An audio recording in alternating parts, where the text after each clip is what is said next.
আসসালামু আলাইকুম everyone. SSC 26 এবং 27। সো ভাই দেখো, আজকে আমরা দেখবো হচ্ছে চেঞ্জিং সেন্টেন্স। সো তোমরা যারা এসএসসি 26 এবং 27 বেসে আসো, এইটা কিন্তু তোমাদের জন্য সবচাইতে গুরুত্বপূর্ণ, তাই না? কারণ হচ্ছে এই চেঞ্জিং সেন্টেন্স থেকে তোমরা কত মার্কের কোয়েশ্চেন পাবো ভাইয়া? তোমরা পাবা 10 মার্কের কোয়েশ্চেন। সো বুঝতেই পারতেছো এটা কত গুরুত্বপূর্ণ। সো আজকের পার্টে আমরা কি দেখবো? আমরা আজকের পার্টে দেখবো অ্যাসার্টিভ টু ইন্টারগেটিভ। মানে কি? তোমাকে অ্যাসার্টিভ সেন্টেন্স দেওয়া থাকবে, তুমি কিভাবে ইন্টারগেটিভ করবা। সো এইটা ভাইয়া একটা রুলস হচ্ছে সবচাইতে গুরুত্বপূর্ণ। ওই একটা রুলস জানলেই তুমি ম্যাক্সিমাম গুলো পারবা। মূলত আমরা দেখবো 4টা রুল। কয়টা রুল দেখবো? 4টা রুলসের মাধ্যমে এই অ্যাসার্টিভ টু ইন্টারগেটিভ তোমাকে একেবারে পানির মতো সহজ করে দিব। সো দেখো, প্রথমে আমাদের বুঝতে হবে যে এই যে অ্যাসার্টিভ টু ইন্টারগেটিভ করতে আমাদের সবচাইতে গুরুত্বপূর্ণ বিষয় কি ভাইয়া? সেটা হচ্ছে এই যে ইন্টারগেটিভ মানে কি? ইন্টারগেটিভ মানে হচ্ছে ভাই কোনো একটা প্রশ্ন তৈরি করা। সো অ্যাসার্টিভ টু ইন্টারগেটিভ যখন তুমি করবা, তার মানে কি ভাইয়া? এখানে তুমি নেগেটিভ কোয়েশ্চেন তৈরি করবা। নেগেটিভ কোয়েশ্চেন কি করবা? তৈরি করবা। সো এই জিনিসটা ইম্পর্টেন্ট। অ্যাসার্টিভ থেকে যখন তুমি ইন্টারগেটিভ করবা, তার মানে হচ্ছে ভাই তুমি নেগেটিভ কোয়েশ্চেন তৈরি করবা। সো দেখো, সো কোয়েশ্চেনের স্ট্রাকচারটা কিরকম হবে? দেখো, আমরা যদি একটা কোয়েশ্চেন লিখতে চাই, আমরা যদি একটা কোয়েশ্চেন তৈরি করতে যাই, কোনো একটা কোয়েশ্চেন যদি তৈরি করতে যাই, আমাদের প্রথমে কি লাগে ভাইয়া? এইটা আমি অনেকবার আমার ক্লাসে বলছি, সেটা হচ্ছে হেল্পিং ভার্বটা সামনে আসে, তারপর হচ্ছে ভাইয়া সাবজেক্ট বসে, তারপর হচ্ছে ভার্বের বি1 বসে, তারপরে কি ভাইয়া? অবজেক্ট বসে। হ্যাঁ, সো এই হচ্ছে আমাদের বেসিক যে স্ট্রাকচারটা। আর কোয়েশ্চেন চিহ্ন তো থাকবেই। সো এই হচ্ছে আমার স্ট্রাকচার, সেটা হচ্ছে হেল্পিং ভার্ব, সাবজেক্ট, তারপর হচ্ছে ভার্বের বি1 বসবে, তারপরে কি? অবজেক্ট বসবে। সো এখন দেখো, এখন আমরা আমাদের প্রথম রুলসটা কি দেখো, এটা হচ্ছে আমাদের বেসিক কথা, যে এটা হচ্ছে আমাদের লাগবে। সো আমাদের রুলস নাম্বার 1, বা দেখো রুলস নাম্বার 1 যেটা, এটাতে বলা হচ্ছে যে তুমি প্রথমে কি করবা? হেল্পিং ভার্ব খুঁজে বের করবা। কেন ভাই হেল্পিং ভার্ব খুঁজে বের করবা? দেখো, আমরা যখন ইন্টারগেটিভ করব, তার মানে কি? আমরা প্রশ্ন তৈরি করব। আমাদের প্রশ্ন তৈরি করতে হলে হেল্পিং ভার্ব লাগবে। সো এটা আমরা খুঁজে বের করব, তারপর হচ্ছে সাবজেক্ট বসাবো, তারপর ভার্ব, তারপর হচ্ছে অবজেক্ট। সো দেখো, সো হেল্পিং ভার্ব যখন আমরা খুঁজে বের করব, বের করার পর আমাদের কাজ হচ্ছে আমরা দেখব যে সেন্টেন্সটা যেটা দেওয়া আছে আমাদের কাছে, ওইটা কি অ্যাফার্মেটিভ আছে নাকি নেগেটিভ আছে। সো আমাদের সেকেন্ড কাজ কি? আমাদের সেকেন্ড কাজ হচ্ছে দেখা সেন্টেন্স এটা কি অ্যাফার্মেটিভ আছে। যদি ভাই অ্যাফার্মেটিভ হয়, তাহলে আমাদের এই যে নেগেটিভ কোয়েশ্চেন তৈরি করব। যদি ভাই আমাদের অ্যাফার্মেটিভ থাকে, সেন্টেন্সটা যদি অ্যাফার্মেটিভে থাকে, তাহলে আমরা কি করব ভাই? নেগেটিভ কোয়েশ্চেন তৈরি করব। আর যদি ভাইয়া এই যে সেন্টেন্স যদি তোমার নেগেটিভ হয়, তাহলে আমরা কোয়েশ্চেন তৈরি করব কি? পজিটিভ। এটি আমাদের মাথায় রাখতে হবে। সো দেখো, এখানে দুইটা এক্সাম্পল আমরা নিছি, সেটা হচ্ছে যে she is a beautiful girl. দেখো ভাইয়া, she is a beautiful girl, প্রথমে কি? হেল্পিং ভার্ব খুঁজবা। সো এইখানে হেল্পিং ভার্ব কি পাইছি আমরা? ইজ পাইছি, তাই না? ইজ পাইছি। তারপরে দেখো, he is a beautiful girl, এটা কি পজিটিভ নাকি নেগেটিভ? এটা 100% পজিটিভ সেন্টেন্স, তাই না? মানে কি? অ্যাফার্মেটিভ। তার মানে কি? আমাদের এই যে নেগেটিভ কোয়েশ্চেন তৈরি করতে হবে। তাহলে নেগেটিভ কোয়েশ্চেন তৈরি করতে হলে আমাদের কি করতে হবে? আমরা যেটা করব সেটা হচ্ছে এই যে দেখো, একটা কোয়েশ্চেন তৈরি করতে হলে কি করতে হয়? আগে হেল্পিং ভার্বটা সামনে নিয়ে আসতে হয়। তাহলে তুমি সামনে নিয়ে আসো। ইজটাকে সামনে নিয়ে আসার পর ভাইয়া আমরা নেগেটিভ মানে আমরা যদি একটা সেন্টেন্স মানে নেগেটিভ কোয়েশ্চেন তৈরি করতে চাই, অথবা কোনো একটা সেন্টেন্সকে নেগেটিভ করতে চাই, তাহলে আমরা জানি যে হেল্পিং ভার্বের পরে আমরা নট বসাই। কি করি ভাইয়া? হেল্পিং ভার্বের পর আমরা নট বসাই। তাহলে আমরা যদি এইটারে নেগেটিভ কোয়েশ্চেন তৈরি করতে চাই, তাহলে কি করব? হেল্পিং ভার্বের পরে আমরা একটা নট বসাবো। কি করব? হেল্পিং ভার্বের পর নট বসাবো। তাহলে ইজ নট, তারপরে কি? She a beautiful girl. হ্যাঁ, এইটা আমরা বসায় দিব। আ বিউটিফুল গার্ল। তারপর কি করবো ভাইয়া? এখানে কোয়েশ্চেন চিহ্ন দিয়ে দিব। তাহলে is not she a beautiful girl, এই দেখো, এইটা হচ্ছে আমাদের কোয়েশ্চেন।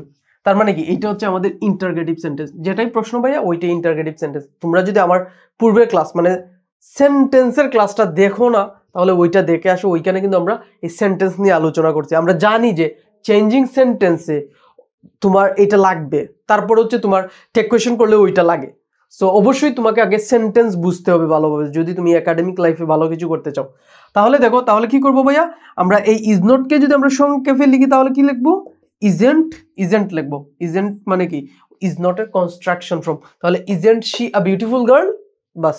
তারপর এটা দেখো, she is not a singer. সে একজন সিঙ্গার নয়, মানে গায়ক নয়। তার মানে কি এই যে নোট পাইছো, এই দেখো একটু আগে বলছি যদি আমরা একটা সেন্টেন্স লিখি নেগেটিভ হেল্পিং ভার্বের পর নট বসাইবো, পাইছো এই যে, তাহলে he is not a singer, তার মানে কি এটা নেগেটিভ সেন্টেন্স। এই যে যদি সেন্টেন্স নেগেটিভ হয় পজিটিভ কোয়েশ্চেন তৈরি করব, তার মানে কি আমরা যদি কোয়েশ্চেন তৈরি করতে যাই তাহলে এই যে হেল্পিং ভার্ব যেটা সেটা সামনে নিয়ে আসবো। তাহলে এই হচ্ছে আমাদের হেল্পিং ভার্ব ইজটাকে কি করব ভাইয়া আমরা সামনে নিয়ে আসবো। তাহলে সামনে নিয়ে আসো ইজের পর কি এই যে subject, is he a singer, is he a singer question mark চিহ্ন। এই হচ্ছে মূলত ভাইয়া অ্যাসার্টিভ টু ইন্টারগেটিভের প্রথম রুলস। এটা খুবই গুরুত্বপূর্ণ, এটা যদি তুমি বুঝে থাকো দেখবা পরবর্তীতে যেটা আমরা দেখবো এটা আরো ইজি, খুবই ইজি। সো এটা হচ্ছে আমাদের প্রথম রুল কি অ্যাসার্টিভ টু ইন্টারগেটিভ আমাদের যদি করতে হয়, ইন্টারগেটিভ করতে হলে মানে অ্যাসার্টিভ টু ইন্টারগেটিভ করতে হলে আমাদের মাথায় রাখতে হবে ভাই একটা জিনিস, সেটা হচ্ছে যে তুমি এই যে নেগেটিভ কোয়েশ্চেন তৈরি করবা।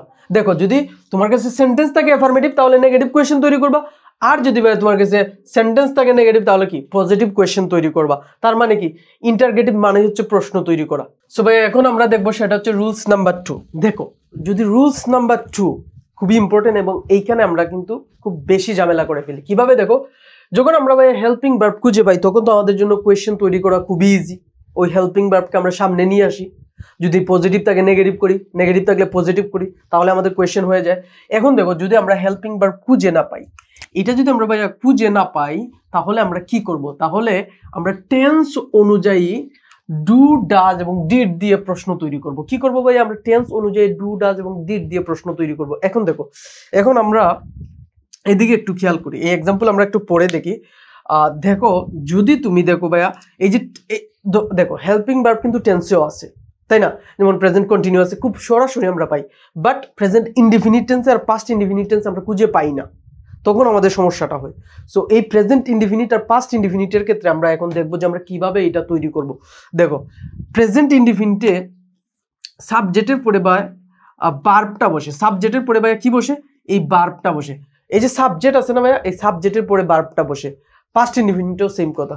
এখন দেখো সাবজেক্ট যদি তোমার কাছে এই যে হি শি তারপরে ইট থাকে, এগুলোর পর যখন একটা ভার্ব নিয়ে আসবো এরপর যদি ভাইয়া এইখানে তোমার এস অথবা ইএস যুক্ত হয়, কি বলছে আবার বুঝো, যদি হি শি ইট অথবা নেম থাকে অথবা কি থাকে নেম থাকে, এরপর যদি ভাই একটা ভার্ব আসবে, এরপর তো 100% ভার্ব আসবে প্রেজেন্ট ইনডিফিনিট টেন্স। সো এরপর ভার্ব আসলে কি হবে এস বাই এস যুক্ত হবে। আর এইটারে যদি আমরা কোয়েশ্চেন তৈরি করতে চাই তাহলে আমরা কি নিব, ডাজ নিব। কি নিব ভাইয়া, ডাজ নিব। কি নিব, ডাজ নিব। তার মানে কি আমাদের খেয়াল রাখতে হবে যে এই সাবজেক্টগুলো ব্যবহার করার পর আমরা ভার্বের শেষে কি পাইবো, এস বাই এস পাইবো। আর এস বাই এস যদি পাই আমরা প্রশ্ন তৈরি করি অথবা নেগেটিভ করি তাহলে আমরা ডু না নিয়ে কি নিব, ডাজ নিব। আর যদি ভাইয়া এগুলোর পরে যে ভার্বটা আসবে এগুলোর সাথে যদি ধরো এইটার সাথে তো এস ইএস যুক্ত আছে, যদি এই ভার্বটার সাথে এস ইএস যুক্ত না থাকে, সরাসরি এই ভার্বটা থাকে, তাহলে কি নিব আমরা, ডু নিব। কি নিব, ডু নিব। অথবা আমরা ডিড নিব। দেখো ডিড নিব যদি, আরেকবার বলি, যদি এই সাবজেক্ট ব্যবহৃত হয় আর হচ্ছে ভার্বের শেষে এস বা ইএস যুক্ত না থাকে, এই যে হি শি ইট নেইমের ক্ষেত্রে যদি এই সাবজেক্টগুলো থাকে তারপরে ভার্বটা থাকে, ভার্বের সাথে যদি এস বা ইএস যুক্ত না থাকে তাহলে আমরা ডিড নিব। ডু কোন সময় নিব একটু পরে দেখতেছি। তাহলে দেখো এই জায়গায় দেখো যে he looks after her mother, সে তার মাকে দেখাশোনা করে। এই যে লুকস আফটার তোমার অর্থ বোঝার দরকার নেই। তারপরে দেখো হি লুকস আফটার, দেখো লুক হচ্ছে এই যে লুক মানে কি দেখাশোনা করা, থাকানো, এটা তাহলে লুক হচ্ছে বি1, লুক হচ্ছে কি বি1, তার মানে লুকটা হচ্ছে ভার্ব। এই যে সি বসছে আমরা জানি সি মানে থার্ড পারসন সিঙ্গুলার, তার সাথে এস বাই এস যুক্ত হয়েছে। সো এই যে লুকের পর একটা এস পাইছো না, তার মানে কি এইখানে এস বাই এস যুক্ত হয়েছে। তাহলে আমরা যদি প্রশ্ন তৈরি করি তাহলে কি করব, ডাজ নিব। কি করবো, ডাজ নিব। এখন দেখো আমরা ওই নিয়মে কি বলছিলাম, দেখো এটা তো পজিটিভ সেন্টেন্স তাই না, পজিটিভ সেন্টেন্স মানে অ্যাফার্মেটিভ সেন্টেন্স। অ্যাসার্টিভের এটা কি অ্যাফার্মেটিভ সেন্টেন্স, তাহলে আমাদের কোয়েশ্চেন করতে হবে কি নেগেটিভ করতে হবে। তাহলে আমরা কোয়েশ্চেনের জন্য কি করব, ডাজটাকে নিয়ে আসবো। তাহলে ডাজটাকে নিয়ে আসি, ডাজ নিয়ে আসছি। এখন দেখো ভাই যেহেতু পজিটিভ আছে আমরা কোয়েশ্চেন করবো কি নেগেটিভ, তাহলে কি দিব, ডাজ নট দাও, ডাজ নট। এখন ডাজ নটের কনস্ট্রাকশন ফর্ম যদি তুমি ব্যবহার করতে চাও তাহলে কি করবা, ডাজেন্ট ব্যবহার করবা। তাহলে ডাজেন্ট শি ডাজেন্ট শি হবে, তারপরে কি ভার্বটা বসবে, ডাজেন্ট শি কি লুক, এইখানে আবার লুকস দিও না, যে ডাজ নট দেওয়ার পরে এখানে কিন্তু আবার লুকস হবে না, কারণ অলরেডি এই এস এর কারণেই কিন্তু আমরা এখানে ডাজ নিয়ে আসছি, তাই না? এই এস এর কারণে আমরা এখানে ডাজ নিয়ে আসছি, সো এখন আবার ইএসটা আমরা এখানে দিব না, এখানে ভার্বের মেইন ফর্ম বসাই দিব। তারপর কি after me, after her mother, কি হবে ভাইয়া? আফটার হার মাদার, মাদার, তারপর কোয়েশ্চেন চিহ্ন আমরা দিয়ে দেবো। দেখছো খুবই ইজি। কিভাবে? আমরা সাবজেক্ট দেখবো, সাবজেক্টের পর যদি এই যে হি শি ইট নেম থাকলে এর শেষে ভার্বের শেষে এস বাই এস যুক্ত হবে, এস বাই এস যুক্ত হলে আমরা ডাজ নিব। তাহলে আমরা ডাজ নিলাম, যেহেতু এটা পজিটিভ আমরা কোয়েশ্চেন করব নেগেটিভ, তাহলে ডাজ নট শি, শি এর পরে আমরা যে ভার্বটা নিব এটা মেইন ফর্মটা নিব, কি নিব? মেইন ফর্মটা নিব, তারপরে হচ্ছে অবজেক্ট আমরা বসাবো। তারপর এটা দেখো, হি হেল্পড দ্য ওল্ড ম্যান, অর্থ বোঝার দরকার নেই, হি হেল্পড দ্য ওল্ড ম্যান, এটা তো বুঝতে পারতেছে সে গরিব লোকদের সাহায্য করেছিল, এরকম বুঝাইতেছে। এখন দেখো এই যে তুমি হি পাইলে, হি পাওয়ার পর কি এখানে এস বাই এস যুক্ত আছে? হি পাওয়ার পর কি এখানে এস বাই এস যুক্ত আছে? নাই, কিন্তু এখানে কি যুক্ত আছে? নাই। তাহলে কি করব? এই যে আমরা বলছি না যে ডিড বসাইবো, তাহলে ডিড বসাও, আমরা ডিড বসাইলাম। ডিডের পর দেখো ভাইয়া, যদি তুমি এখানে ডিড বসাইছো, এটা কি নেগেটিভ কোনো ফর্মে আছে? না, যেহেতু এটা পজিটিভ ফর্মে আছে আমাদের কোয়েশ্চেন করতে হবে কি নেগেটিভ, তাহলে তুমি এখানে কি করবা? নেগেটিভ নট বসাও, এবং নটের কনস্ট্রাকশন ফর্ম বসাই দিবা, কি করবা? ডিডেন্ট বসাইবা। তাহলে ডিডেন্ট, তারপরে কি হি। এখন দেখুন ডিডেন্ট হি বসাইছো, এখন ভাইয়া কোয়েশ্চেন হচ্ছে এখানে ডিডেন্ট হি এর পর এখানে কি হেল্প দিব? না, এখানে হেল্প দিতে পারবো না, কারণ দেখো এটা হচ্ছে B2, এটা কি? এটা হচ্ছে B2, আর এখানে আমাদের বসাইতে হবে B1, এটা হচ্ছে পাস্ট ফর্মে আছে, কিন্তু আমরা এই পাস্ট ফর্মে থাকার জন্য আমরা ডিডেন্ট দিছি, ডিডেন্ট না আমরা ডিড দিছি, যেহেতু পজিটিভে আছে এজন্য আমরা নট ব্যবহার করে ডিডেন্ট বসাইছি। এই পাস্ট ফর্মের জন্য যেহেতু আমরা ডিড বসাইছি, অলরেডি এটা পাস্ট করে ফেলছি, এখন যদি এখানে আবার আমরা B2 দিই, তার মানে কি আবার আমরা এটা পাস্ট করলাম, বাট দুইবার তো পাস্ট করা যাবে না, তাই না? তাহলে ডিডেন্ট হিয়ার পর আমরা এখানে B1 বসাইব, হেল্প বসাইব, তারপর কি? তারপর দ্য ওল্ড ম্যান, বুঝা গেছে? দেখো খুবই ইজি, সেটা হচ্ছে এই যে হেল্পের কারণে কি করছি আমরা, এটা কিন্তু B2, এই যে এগুলার আমরা জাস্ট খেয়াল করে যদি একটু থাকাই তাহলে দেখবো যে এগুলোর পরে এস বাই এস হয়েছে, বাট ওইটার সাথে এস বাই এস হয় নাই, কিন্তু ভাইয়া এখানে দেখো ইডি যুক্ত হয়েছে, ইডি যুক্ত হয়েছে না, হেল্পড হয়েছে, হেল্পের সাথে ইডি যুক্ত হয়ে হেল্পড হয়েছে, তার মানে কি এটা B2 তে আছে, মানে পাস্ট ফর্মে আছে। পাস্ট ফর্মে থাকলে কি করবা তুমি? ডিড বসাইবা, পজিটিভ থাকলে নেগেটিভ করে দিবা, বাস। তারপরে দেখো আই লাইক ট্রাভেল, এখন দেখো এখন যদি সাবজেক্ট ভাইয়া, সাবজেক্ট যদি এরকম থাকে আই, উই, ইউ, তারপরে হচ্ছে দে, হ্যাঁ, এরপর যদি ভাইয়া এই যে ভার্ব যেটা থাকবে এরপরে এস বাই এস যদি যুক্ত না থাকে, এস বাই এস যুক্ত না থাকে, এস বাই এস যুক্ত না থাকে, তার মানে এটা প্রেজেন্টে থাকবে ভাইয়া। প্রেজেন্টে থাকলে এগুলোর সাথে কি হবে? এগুলোর সাথে ডু বসে, এগুলোর সাথে ডু বসে, কি বসে? ডু বসবে। এখন তুমি প্রশ্ন করো আর নেগেটিভ করো, যেটাই করো, তাহলে কি করব? আই লাইক ট্রাভেল, দেখো এখানে এস বাই এস যুক্ত আছে না, আই আছে সাবজেক্ট, আয়ের সাথে লাইক আছে, তার মানে কি এটা প্রেজেন্ট ইনডিফিনিট টেন্সে আছে। আর যদি ভাইয়া আয়ের সাথে এখানে লাইকড ইডি থাকতো, লাইকড থাকতো, তার মানে কি ওইটা হলো না পাস্টে, এটা একটু মাথায় রাখতে হবে। তার মানে কি হবে এখানে? এইখানে হবে আমাদের ডু। তাহলে আমরা এটা দেখতেছি কি এটা পজিটিভে আছে, তাহলে কোয়েশ্চেন হবে কি নেগেটিভ, তাহলে কি হবে? Don't I like travel, travel, এই কোয়েশ্চেন। সো এই হচ্ছে আমাদের ওভারঅল যে রুলস নাম্বার 2, খুবই ইম্পর্টেন্ট ছিল, এইটা থেকে আমাদের কোয়েশ্চেনটা বেশি আসে এবং এই জায়গাটায় আমরা ভুল করি। সো এটা খুবই ইম্পর্টেন্ট, সো এটা খুব ভালোভাবে খেয়াল করবা, এবং যদি ভিডিওতে বুঝতে না পারো একটু পিছনে টেনে আবার বোঝার চেষ্টা করবা, ওকে? সো ভাই দেখো এখন আমরা দেখবো যে রুলস নাম্বার 3। রুলস নাম্বার 3 কি? রুলস নাম্বার 3 হচ্ছে যদি ভাইয়া তুমি একটা সেন্টেন্সের মধ্যে এভরিবডি, এভরিওয়ান, অল সাবজেক্ট হিসাবে পাও, কি হিসাবে পাও? সাবজেক্ট হিসাবে যদি পাও, কোনো একটা সেন্টেন্সে এভরিবডি, এভরিওয়ান, অল যদি তুমি সাবজেক্ট হিসাবে পাও, তাহলে তুমি এই স্ট্রাকচার মনে রাখবা, সেটা হচ্ছে তুমি প্রথমে হু ব্যবহার করবা, তারপরে হচ্ছে ডাজ, মানে সেন্টেন্সের উপর ভিত্তি করে, যদি প্রেজেন্ট টেন্স হয় তাহলে ডু অথবা ডাজ, যদি পাস্ট টেন্স হয় তাহলে ডিড, তারপরে নোট বসাইবা, তারপরে ভার্বের বিয়ন, তারপরে হচ্ছে অবজেক্ট। যেমন এইদিকে একটু খেয়াল করে যে everybody wants to be happy, প্রত্যেকে কি সুখী হতে চায়, তাহলে ওয়ান্টস দিছে, তাই না? এভরিবডির পর দিয়েছে কি ওয়ান্টস, দেখো এখানে ইয়েস আছে, তার মানে কি সাবজেক্টের পর এস বাই এস ভার্বের সাথে যুক্ত আছে, তার মানে কি ডাজ হবে ওই আগের রুলের মতোই। তাহলে তুমি ডাজ বসাও, ডাজ বসানোর আগে কি বসাইবা, হু বসাইবা, তাহলে হু বসাও, হু, তারপরে কি এই যে এস এর কারণে আমরা দিব ডাজ, তারপরে কি নট, তাহলে ডাজেন্ট, হু ডাজেন্ট অথবা হু ডাজ নট কি হবে, ওয়ান্ট হবে, এই যে ওয়ান্ট, এস হবে না, ওয়ান্ট টু বি হ্যাপি। বুঝে গেছে? খুবই সিম্পল না? হু ডাজ নট অথবা who doesn't want to be happy, কে সুখী হতে চায় না? Everybody wants to be happy, প্রত্যেকেই সুখী হতে চায়, এরকমটাই, মানে অর্থটা ঠিক থাকতে হবে।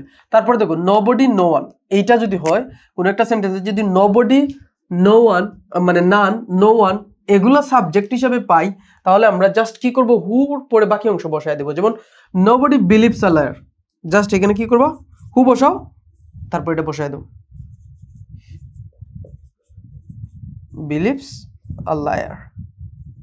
এখানে আরেকটা করা যায়, সেটা হচ্ছে অক্সিলারি ভার্ব দিয়ে, এই যে বিলিভস এর শেষে এস বাই এস আছে না, তো ডাজ নিয়ে আসার পর আমরা কিন্তু এটা করতে পারি। সো এইটা করার দরকার নাই, জাস্ট কি করবা, এই একটা রুলস মনে রাখো, এইটার দ্বারাই তুমি করতে পারবা। জাস্ট হু বসাইবা, তারপরে বাকি অংশ বসাই দিবা, না হলে আমরা ওই যে ডাজ ব্যবহার করে কিন্তু এটা করতে পারি। সো এই হচ্ছে আমাদের রুলস নাম্বার 3। রুলস নাম্বার 3 খুবই সহজ, সেটা হচ্ছে এভরিবডি এভরিওয়ান অল যদি থাকে সাবজেক্ট হিসেবে, তাহলে আমরা এই স্ট্রাকচারটা ব্যবহার করব, হু ডু ডাজ অথবা ডিড, তারপর নট বসাইবো, ভার্বের বি ওয়ান বসাইবো, তারপর হচ্ছে অবজেক্ট বসাইবো, তারপর হচ্ছে আর নোবডি নো ওয়ান নান যদি থাকে তাহলে আমরা হু দিয়ে প্লাস বাকি অংশ দিয়ে দিব। সো এই হচ্ছে আমাদের রুলস নাম্বার 3, এটা খুবই ইজি ছিল। সো ভাই দেখো, এখন আমরা দেখবো আমাদের যে সর্বশেষ যে রুলসটা আছে ওইটা আমরা দেখব। ভাই যদি তুমি একটা সেন্টেন্সের মধ্যে কি নেভার পাও, কি বসাইবা, এভার বসাইবা, বাস। তারপর যদি তুমি নাথিং পাও, এনিথিং বসাই দাও, বাস। কনসেপ্ট তো समझ में आ गया। হ্যাঁ, কি বসাইবা, যদি একটা সেন্টেন্সে তুমি নেভার পাও এভার বসাই দাও, নাথিং পাও এনিথিং বসাই দাও। এখন কিভাবে বসাইবা, এখন দেখো কোয়েশ্চেন তৈরি করতে হলে আমাদের কি লাগে, কি লাগে ভাই, এই যে নেভার নাথিং এগুলো হচ্ছে নেগেটিভ, তার মানে কোয়েশ্চেন করতে হবে পজিটিভ, বাস। কনসেপ্ট তো समझ में आ गया। হ্যাঁ, তাহলে I never drink cool drink, মানে আমি কখনোই যে কোমল পানীয় যেগুলো আছে এগুলো পান করি না। সো নেভার বলছে, তাই না, তার মানে এটা আমাদের নেগেটিভে আছে, এখানে আমরা ডু ব্যবহার করব, মনে আছে না? তাহলে কি ডু ব্যবহার করব, ডু আই, তারপরে নেভারের জায়গায় কি হবে, ever, do I ever, ever কি হবে, ড্রিঙ্ক, ড্রিঙ্ক কুল্ড ড্রিঙ্ক, বাস। তাহলে do I ever drink cool drink, বুঝে গেছে? কনসেপ্ট समझ में आ गया। তারপরে দেখো he has nothing to say, এখন এই যে he has nothing to say, nothing মানে কি নেগেটিভ, কোয়েশ্চেন করব পজিটিভ, তাহলে হ্যাজ তো হেল্পিং ভার্ব পাইছি, ওইটার সামনে নিয়ে আসো হ্যাজ, তারপরে কি সাবজেক্ট হি, তারপরে কি নাথিং এর জায়গায় কি এনিথিং, নাথিং এর জায়গায় anything to say, bus. Concept समझ में आ गया। তার মানে কি দেখো, রুলস নাম্বার 4 যেটা অ্যাসার্টিভ টু ইন্টারগেটিভ আমাদের যদি করতেই হয়, তাহলে আমরা কি করব, নেভার পাইলে এভার, নাথিং পাইলে এনিথিং। কিভাবে বসাবো দেখো, এটা টেন্সের অনুযায়ী, টেন্স অনুযায়ী, প্রত্যেকটাই টেন্স অনুযায়ী, এর জন্য টেন্স খুবই দরকার। টেন্স ছাড়া তুমি ইংলিশ কিভাবে বুঝবা? দেখো I never drink cool drink, তাই না? এইটা দেখো সাবজেক্টের পর আমি কি বলছি, সাবজেক্টের পর যদি ভার্ব থাকে, হ্যাঁ আই উই ইউ যদি থাকে, এর শেষে যদি এস বাই এস যুক্ত না থাকে, তার মানে কি এটা প্রেজেন্ট ইনডিফিনিট টেন্সে আছে, আর প্রেজেন্ট ইনডিফিনিটে আমরা ডু দ্বারা কোয়েশ্চেন করব। যেহেতু এটা নেভার আছে, তার মানে কি এটা নেগেটিভ আছে, তার মানে কোয়েশ্চেন হবে পজিটিভ, এফার্মেটিভ আর কি। তারপর দেখো he has nothing to say, nothing মানে কি নেগেটিভ, এখানে নেগেটিভ আছে, কোয়েশ্চেন হবে পজিটিভ মানে এফার্মেটিভ। এখানে হ্যাজ পাইছি, হেল্পিং ভার্ব পাইছি, আমরা জানি একটা কোয়েশ্চেন তৈরি করতে হলে হেল্পিং ভার্ব সামনে আসে, হেল্পিং ভার্বকে সামনে নিয়ে এসেছি, তারপরে সাবজেক্ট, তারপরে নাথিং এর জায়গায় এনিথিং, তারপরে টু সে, কোয়েশ্চেন চিহ্ন তো দিতেই হবে। এই হচ্ছে ভাই আমাদের অ্যাসার্টিভ টু ইন্টারগেটিভের এই 4টা রুলস। এই 4টা রুলস যদি শিখো, তোমাকে অ্যাসার্টিভ টু ইন্টারগেটিভে কেউ আটকাতে পারবে না। সো আশা করি তোমরা ভিডিওটা এনজয় করেছো। অবশ্যই তুমি তোমার বন্ধুদের সাথে শেয়ার করবে, and don't forget to subscribe this channel. আর কি করতে হবে, বেশি বেশি গুলো প্র্যাকটিস করতে হবে। সো দেখা হবে পরবর্তী ভিডিওতে, সেই পর্যন্ত ভালো থাকো, আসসালামু আলাইকুম।